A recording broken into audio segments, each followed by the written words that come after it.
Hey, Jonathan Williams, good to see you, and thanks for agreeing to recording this interview.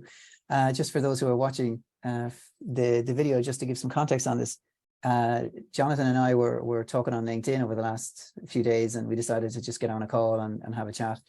And I was asking John about his background, you know, his career to date and whatever like that. And we got about 2 minutes in, and I said, hold on a second. You know, this would be a fantastic interview in itself. So we decided, you know, we'll just record the conversation and see how we go. So first up, Jonathan Williams, introduce your background and tell the guys what you've been up to during your career. Thanks, Sam. Pleasure to be on.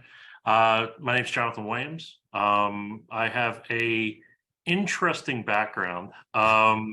I started off in law enforcement as a explorer / street patrol officer for several years. Then 9/11 hit, unfortunately, and I joined the U.S. military.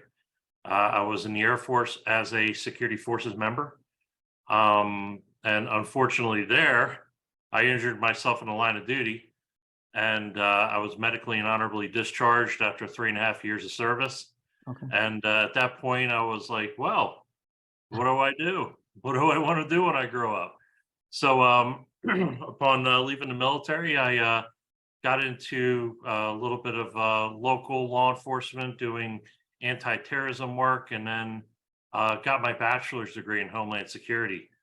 At that point, I'm kind of more of a futurist when I'm looking at what I want to do, where I want to go. So this whole computers thing kind of came up, and I was definitely enthralled, and I was hugely into computers for the past 10, 15 years at the time, doing little things here and there on GeoCities and those dial-ups, and teaching myself HTML and creating websites. So I got into computers about 15 years ago. I started my journey. Went through a few schools because at the time you only went programming or networking. That was it. So I went down the networking route a little bit, and at the time, this cybersecurity thing didn't really come up. It was just networking and programming. Until I ran into a school that did digital forensics. And here I am coming out of law enforcement going, wow, forensics, I can actually do this. And it brings me back to my law enforcement roots. So I went to school for that for three years, got my master's degree in criminal justice, and then another bachelor's in information technology with digital forensics. And then while I was in school, I was picked up to do an internship and work as a contractor for the CIA, NSA, Air Force, all those conglomerate intelligence agencies. And at the time, my mentor, she actually said, she saw I did an incredible job, so she started putting me on the good stuff. So so just as an example of the good stuff, for all of us over here on the other side of the pond. So the good stuff would be around 2014 through 2016. I was deeply embedded into the dark web and social media investigations of counter-terrorism, ISIS, kind of knocking on their door in the dark web, doing open source intelligence gathering. So I would literally go in undetected and scrape open source meaning everything that the public can touch. That's what I was going into. Couldn't necessarily hack, couldn't necessarily penetrate, but if it was out there, and let me tell you what, ISIS had a big mouth. So they would love to put everything out on the internet, everything, pictures, videos, magazines, everything like that. So and you were kind of gathering whatever information you could about where the photos had been, or what device had published the photos, or where that Yep. photo had been published from, that type of stuff. That metadata came Mhm. through. Unfortunately and fortunately, the main reason why metadata is no longer on social media is because of what we did to ISIS. Okay. Funny story. It's back in 2015 or 16, I believe. Don't quote me on the date, but a ISIS soldier posted a selfie in a training camp, and they were able to get the coordinates of that training camp and bomb it. And because of that, social media company, it was all over the news. It was all over the US news. I don't know about the UK and Ireland over there. But the main reason why was because these social media platforms got this huge media thing going on where, oh my God, this guy got bombed because they found out his location. Mhm. What would happen if somebody else were to find out where somebody else Yeah. lived? Yeah. So you have a And massive so privacy problem for normal people. Yeah. huge privacy problem. And Okay. I don't know if it was kind of like, oops, we didn't think about that. So nowadays, everything, Google, Facebook, Instagram, they scrape metadata Okay. before they post the pictures online. Mhm. So fun fact.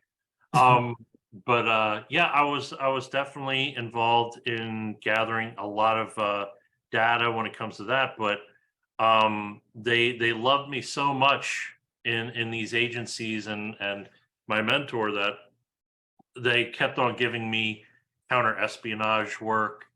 I was doing maritime intelligence work, and I was also doing I believe it was MH370, the airline that went down over the Oh yeah. Philippines. Yeah. Yeah, I had to do some work around that, doing some intelligence work around that. So it was very interesting to see the dynamics between the dark web uh, and all these APTs or advanced persistent threats Mhm. that were attacking. It was literally the Wild West.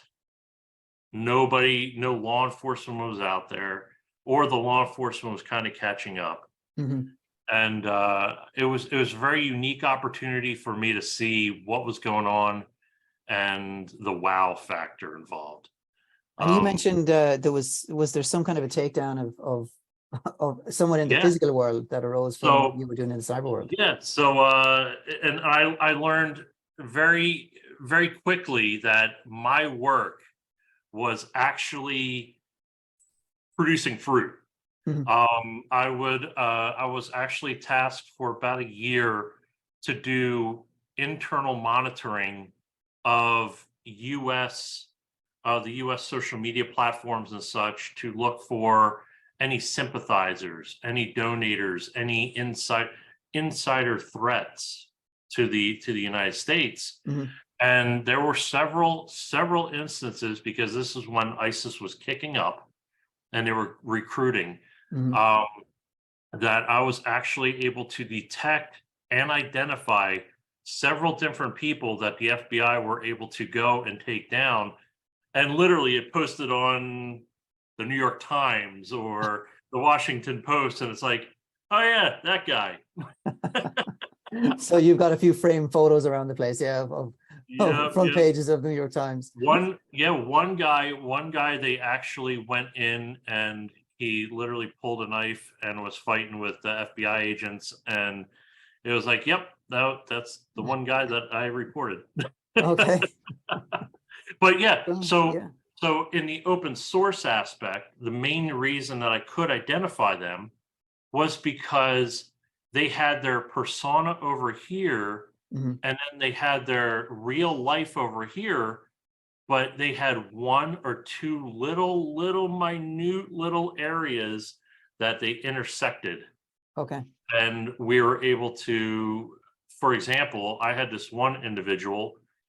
She was a security contractor out of New Jersey that worked for the federal government, but her persona was posting anti-American counterterrorism sentiments, and literally had a I don't know if you remember Facebook when they had like the time machine where you can see back in the past, and this is what happened 5 years ago. Okay. Well, that actually posted on the persona's Twitter, Okay.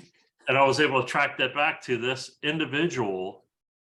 Literally everything at that point, it was a dump, Wow. Right. just because of that one little piece of evidence. So it was amazing. And then just because I was asking you about how did you do, how were you able to investigate on the dark web without being concerned that Yeah. the people on the dark web were able to figure out, well, who you are, Yeah. So great thing about AI now, you can do it better. You can do it easier. But before, you would have to create your own persona, create your own social media network or social media presence Mm-hmm. on either Twitter, Facebook, all that, um, and then go from there. As far as putting together your own persona, where if somebody did look into it, Mm-hmm. that it would seem presentable.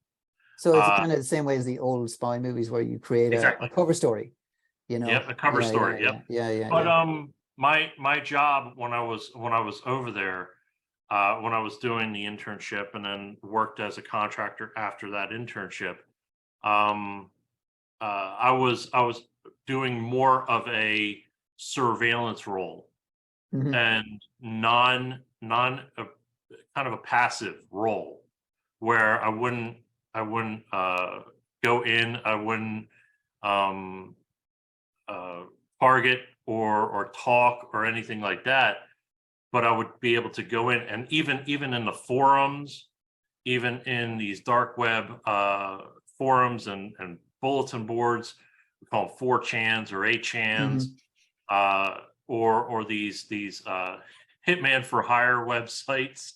Fast forward a little bit, and I got my degrees. I got a lot of experience under my belt. The U.S. government hired me as a GS-14, doing computer forensics work. At that point, I switched gears, but I was still working with my mentor and the other agencies doing that type of work. I was doing more of counter-espionage type stuff and looking into other nation states and such. But I worked for this federal agency doing computer forensics, and it got through to the management that I did all this stuff, and they were like, "John, where?" So they tasked me within this federal agency to do a non-attributable, meaning you can't backtrack to whomever, a non-attributable network of security mechanisms and security protections and everything like that for this agency's special agents to go out and do the dark web investigating. And they tasked me to put together a multi-million-dollar architectural program for this. So at that point, I switched gears and put my architect hat on. Yeah, back to the networking that you did all those years before. But this was basically a network that enabled law enforcement officers to go and monitor and potentially go and try to identify people that were on the dark web, but be confident that there was no way that the people on the dark web could come back and identify who they were. Exactly. So it helped their cover story. Yep. Yeah. So I was tasked to put together 275 different locations, because that was the number of field offices and such for for this agency. All of these agents needed to connect to the dark web or to surface web or deep web targets, and they had to go through VPN. They had to go through all this other such stuff. Virtual private network, for those who are not familiar with it, which is a tunnel which protects all your data, no matter where. You can connect from point A to point B, and if somebody's looking at you, or somebody's making sure that they're kind of keeping themselves secure, they'll see point B. They won't see point A. Yeah. So at that point, I did such a great job that they were like, they were like, John, this new stuff's coming out. It's called cryptocurrency. I don't know if you ever heard of it. And I'm like, yeah, I heard of it. Well, we would love for you to do or put together policies in place for the acquisitions and investigations of cryptocurrency. And I was like, okay. They gave me whatever material they had, which was, yeah. Put together a solid program, put together everything in place there, and did such a good job there that the cybercrimes director came up to me and said, you want a job as a SME for cryptocurrency? And I was teaching congressmen, senators, local law enforcement, everything like that, kindergarten level cryptocurrency. So basically, for some people, just what this is and how it's used by, for nefarious purposes by the bad guys. Yeah. But also getting down into the weeds of, if you were going to try to trace cryptocurrency payments, these are the tools you use and whatever like that. And I think you were talking about the recoverability of, payment fraud is a massive thing around the world, and it is here as well in Europe.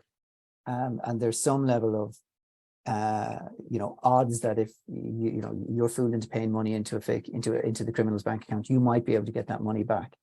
If you're able to report the fraud early enough or whatever like that.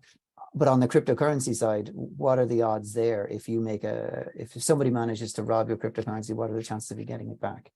That's a very good question, Sam. I would have to say, nowadays, with the kicking up of law enforcement and the ability to do it, very good.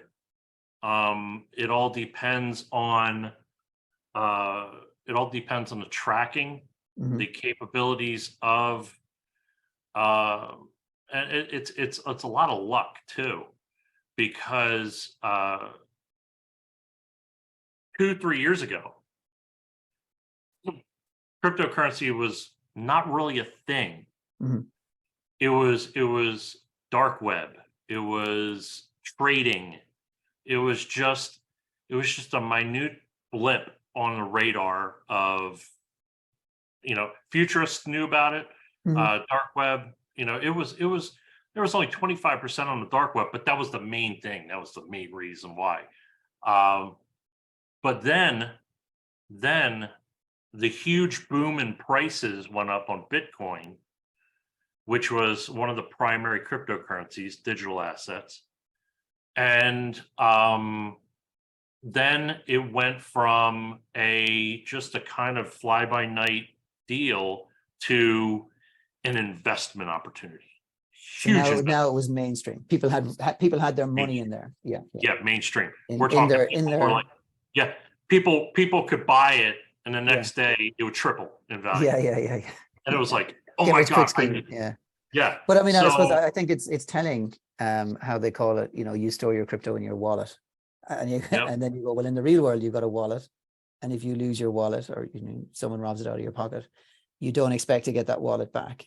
Exactly. And in a way, it's very interesting that they call it a crypto wallet, because to a large extent, that's a bit like what, to me, that's the odds of you getting your money back is like the odds of you getting your money back if you lose the wallet in your back pocket. Compared to if it was a bank fraud or something like that. I think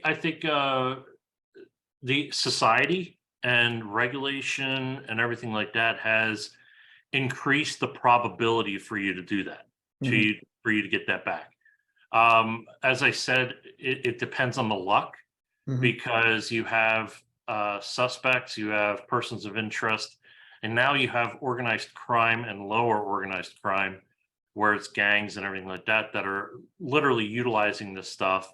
But as I said, from the luck standpoint, if they put it into their wallet from stealing your money and they hold it there, and then law enforcement gets wind of it, they track it to that location, and they tell the exchange there, hold that account because somebody stole from that account. Okay. And it's still there, that's your luck. Yeah. But if they do what they usually do now, get it out somewhere else. Move it over, move it up here, move it down here. It'll take a little bit more time, because then law enforcement needs to get that know your customer information, your KYC, and then they need to literally boots on the ground, go track this person down, arrest them, and then take their assets and liquefy it. So, you're talking within that time frame, you're talking Yeah. a year, maybe 2 years, and a lot of resources. So it's as I said, it's a very good probability nowadays compared to 2 years ago. But But they probably only put that kind of time in when it's a massive, it's a massive value, or it's someone of interest or whatever. And it's funny that you mentioned crypto and the kind of low value criminals, because it was only the Sunday before last, when it was front page news on the Sunday Independent in Ireland about one of the big gangs in Ireland using crypto ATMs to launder money. And I just because we were talking, I just picked it out. The paper understands a petty criminal was captured on CCTV footage lodging a sum of cash into a cryptocurrency ATM on behalf of the Dublin gang. They can lodge cash into a cryptocurrency ATM, and then the money can be withdrawn in any other country in the world almost immediately. There is no paper trail, according to a security source. well, not really. You can. There's a lot of ways to do it. Forensically, from the ATM itself, all the way to tracing it with advanced software, advanced investigations techniques. You need cyber sleuths out there to track it down. But I suppose the reality is, crypto is built on blockchain. Blockchain is about a public record. So if something goes from A to B, you can see, it might take you a while to see it, but you'll see A is gone to B. There's no one can delete that fact. Exactly. And then B goes to C, and C goes to D, and D goes to E. Of course, then D goes to E, which is a washer. And there's thousands of other things put into the washer. So it's like a proper money laundering situation. But, there is a path. So at least you might find out where your money went. You may never get it back. But it's an interesting world. It's as you've said, it's cyber reflecting into the physical world. But yeah. And it's kind of funny, just a caveat off of that. We talked briefly, and I said, there's an ATM down the street here, a Bitcoin ATM, and I would go into it and go, drugs. But it's a fantastic technology, and I think with the right movement and the right mission and the right how can I say it, the right innovations, the technology is going to flourish and produce. It's an excellent piece of work, the blockchain or blockchains, because there's a whole other ball game when it comes to digital assets. I can go on and on and on. But yeah, but if it's not used properly, and I could say this right now, and you can go, oh yeah, this is relevant to a number of other things. But if the technology is not used right, then it can fail. Or it can be a pathway for to facilitate crime, which is probably no different than us all using computers in the first place, and then using the cloud, and not putting relevant controls around our systems. But that's fantastic. So with all of that background, where do you think your future lies in terms of where's your next learning event or your next area of focus? So I've done a lot of soul seeking, and just to give you a little background on that. So I left the government for an incredible opportunity in the civilian, in the corporate sector, which last year didn't pan out, and but I still kept on the contractual role. I worked through that, but I have a huge passion for open source intelligence. I even created for 3 years a nonprofit that literally did nothing but open source intelligence work for a number of agencies internationally. Okay. And the main reason why I had to get rid of that was it was literally more than a second job, full-time job. And it was great. It had a lot of traction, but there was very little financial resources behind it. And I Yeah. was working 60 hours a week on top of the 40 hours. Okay. So it Okay. was too much. Sustainability wasn't there, but I mean, you're providing your skills within the private sector world now. Is that right? Are you back in the law enforcement world? No. I'm still in the private sector. Okay. Yeah, still have a passion for OSINT, which is open source intelligence, dark Mm-hmm. web investigation. There's with law enforcement the way it is now, I can give you pretty substantial stats that dictate that the dark web is no longer the dark web. It's mostly law enforcement, but Okay. there are new dark webs forming out there that technology is great at adapting to that. Mm-hmm. So Excellent. That was very interesting. It's a world. I mean, I always say that while people think about cybersecurity and they worry about, a James Bond attack on their premises, I would always say, well, let's just worry about Jim the burglar first. yes. If somebody particularly sophisticated wants to break into your building, they'll get in, or break into your systems, they'll get in. But most of the cybercrimes that most firms encounter are random kind of acts of Jim the burglar, not particularly sophisticated. They don't need to be. Yeah. But it's very useful to kind of bring myself and anyone listening to this or watching this into the world of the James Bonds, or maybe those that think they're James Bond, and the kind of steps that are required, the experience you have. That's a very good analogy for cybersecurity in a nutshell. Mm-hmm. It's just if they want to get in, they'll get in. But 9 times out of 10, you'll have that non-sophisticated person that is just, hey, I found this on the dark web. I'm going to buy it. I'm going to deploy it and see if it works. Yeah. I'll send an email to this group of people. Someone might click a link, or they might be fooled into something, and then I'll end up somewhere. And then I'll figure out what am I going to do from there, or I'll sell on the access to somebody else. And the personas might make out that they're James Bond, but in reality, if they're ever tracked down, it might turn out that they're not. But anyway, look, it is an interesting world, and hopefully most of us don't have to experience it. In terms of people, if they want to get in touch with you off the back of this or in the future, where's the best place to reach out? So you can email me at jwilliams at oakthorn, oakthorn.io.